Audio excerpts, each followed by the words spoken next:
नागिन के रूप में भी है, यही से वो नंदिनी ना हुई ऐसन कैसे कह सकेला तू?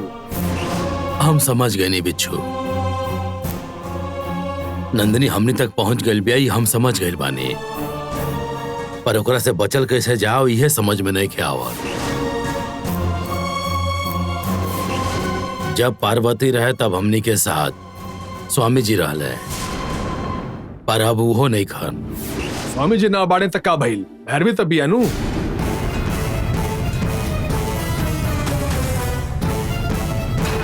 स्वामी जी भी भैरवी के शक्ति देख के हैरान हो गए ले रहने की ना। धारा के भैरवी पर यकीन नहीं खे का? भैरवी पे यकीन करे के बजाय माधवी पे यकीन करल ज्यादा सही बा।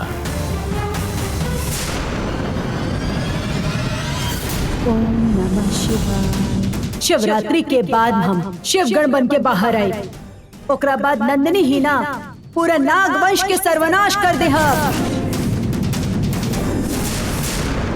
अगर हमने के शिवरात्रि तक संभल के रहने तो ओकरा बाद माधवी खुद नंदिनी से निपट ली, लेकिन शिवरात्रि तक कैसे इंतजार करी?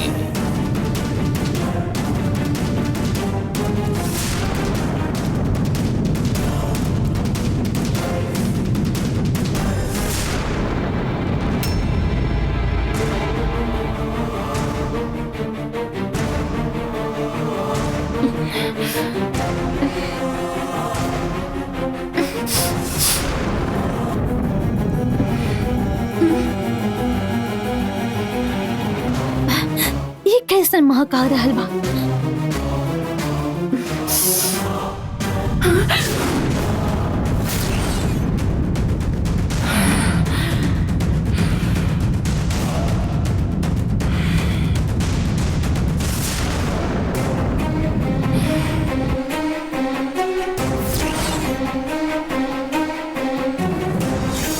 ये कौनो सामान्य जड़ी बूटी नहीं खे, ये संजीवनी जड़ी बूटी बा।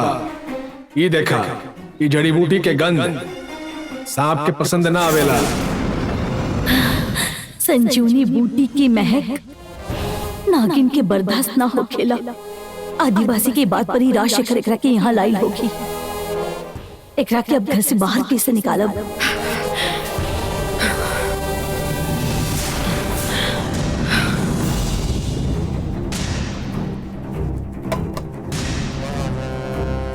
पद्मा, कहाँ भाई दीदी?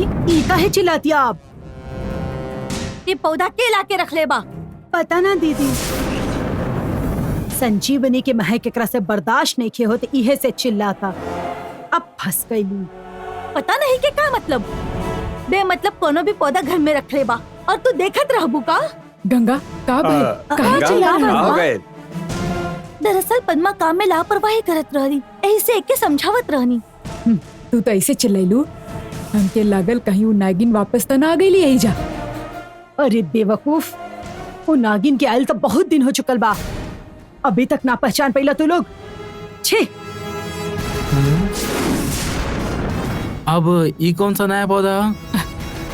हाँ, ये तो बिल्कुल नया दिख रहा है। हाँ। बाकी दिखे में अजीब लागता ना बाना। अच्छा लगा था। गंगा, तू ही पौधा यहाँ लाके रख ले बाड़ू का? बहुत ही अच्छा दिख रहल बा। का भइल गंगा? हमें ये पौधा घर में लेके आइल है, कहाँ भइल? जौन पौधा के जरूरत नहीं के घर में लाके काहे रख ले बा? एकरा का हो गई? चिल्लात काहे बिया? सिर्फ एगो पौधा ही दबा? सिर्फ पौधा भइल तक का भइल? ऐसन पेड़ पौधा जंगल में ही अच्छा दिखेले, एकरा के बाहर रखे के होखी। हर पौधा घर में ना रखल जाला, एकर कोनो जरूरत नहीं खे, उठा के बाहर रख दी। तुलसी दोष भगावेली, गुलाब खुशबू देवेला, नीम कीड़न के दूर रखेला, और ऐसन पौधा से घर में पाप लग जावेला। वो कह रहल बिया कि खाली पौधा तो काहे इतना चिल्ला रहल बाड़ू? हम चिल्लावतानी उ मत देखा, हमार चिल्लावे के बहुत से वजह बा। ये पौधा के हटा के बाहर फेंक दो। ये पौधा बाहर कहाँ फेंके के बा? ये पौधा के यहाँ रखे के कोनो वजह बा? ये पौधा ये घर में 1 मिनट भी ना रहे के चाहिए। रहुआ एके बाहर फेंकतानी की ना? बाप रे गंगा, ये पौधा हम कोनो वजह से यहाँ लेके आइल बानी, एकरा काहे बाहर फेंक दी? हम जे कहबू ना मनबो। ये ऐसे काहे कह रहल बिया? ए कहाई भाई, ऐसे यही तरह ऊंचा आवाज में काहे बात कर रहल बाड़ू? हमनी कबो ऐसे बात ना करेले, का समझेलू खुद के? हम हूँ कब से हुए देखा तानी। तू पहले वाला गंगा ना बाड़ू। काबल बा तेरा के तू बहुत बदल गल बाड़ू। हाँ, बड़ लोग से ऐसे बात कल जाला का? गुस्सा के वजह से भैर भी फंस जाए, एकरा के बचाव के होगी। हाँ, हम तो सही बात करता नहीं, अब बोलबो कि ना? गंगा के तू ऐसे काहे बोलत बाड़ा लोग? भैया एकर आपसे बात करे के तरीका सही नहीं थे। देवी, ये सिर्फ हमार बहू ही नहीं खे, बल्कि हमार बेटी भी बिया। एकर पूरा हक बा हमरा से ऊंचा आवाज में बात करे के। तू लोग बात के पतंगर बनावत हाँ। बाड़ा। जा यहाँ से। ऐसा नहीं क्या जीजा जी? धर्मा, अरे बाकी भैया आपके कोनो इज्जत नहीं खे का? जाए खातिर कहानी है ना हम। जा तू सब जा। हाँ, चलिए, यो ऐसे चलिए ही बोला भैया, था ना। चलिए। पता न का हो ठीक है, गए चला लो। इनके। पता ना का होल बा भैया के।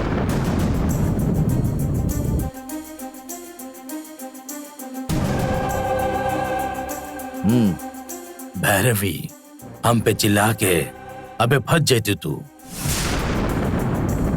अरे वो भैरवी ना नंदनी है, नंदनी। ये पौधा के नाम हा संजीवनी बूटी।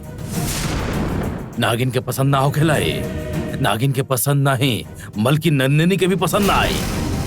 नंदिनी के वजह से कुछ गलत ना होके एक खातिर एकरा के लेके आयल बानी। राजशेखर नंदनी की ना पसंद आवे वाली बात ओकरा के ही बतावता। ये नंदनी बात तो कब समझ में आई? अब तू काहे चिल्ला के खुद की कष्ट दे रहल बाड़ू? ये हम अपना सुरक्षा खातिर लेके आयल बानी, एकरा के फेंके के मत कहा।